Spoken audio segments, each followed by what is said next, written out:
Magandang araw mga kaibigan.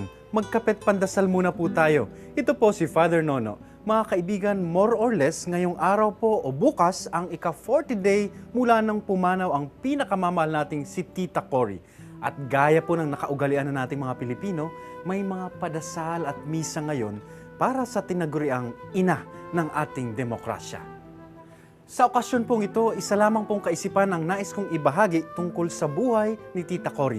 Noong pumanaw po si Tita Cory, marami sa buong mundo ang nagulat at namangha sa pagbaha ng pakikiramay, pagmamahal at suporta ng napakaraming Pilipino. Nagmistulang people power uli ang ginawang pagluluksa ng mga Pilipino.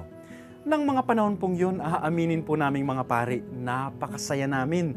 Napakasaya dahil pinatunayan ng mga nagaganap noon ang matagal nang itinuturo ng ating pananampalataya. Ang kabutihan ay ginagantimpalaan. A life of virtue is its own reward. Buong buhay, iisa lamang ang pinakita ni Tita Cory, kabutihan. Kabutihan sa Diyos, kabutihan sa kanyang kapwa.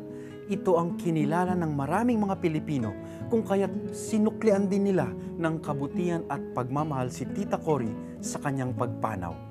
Madalas mga kapatid, nanghihina ang ating loob sa paggawa ng mabuti, sa pagsisikap nating magmahal at maglingkod, sadyang mapaghamon ang ganitong buhay. Subalit pinakita ng halimbawa ni Tita Cory at ng napakaraming mga santo at martir ng simbahan, ang kabutihan ay ginagantimpalaan sa lupa man o sa langit.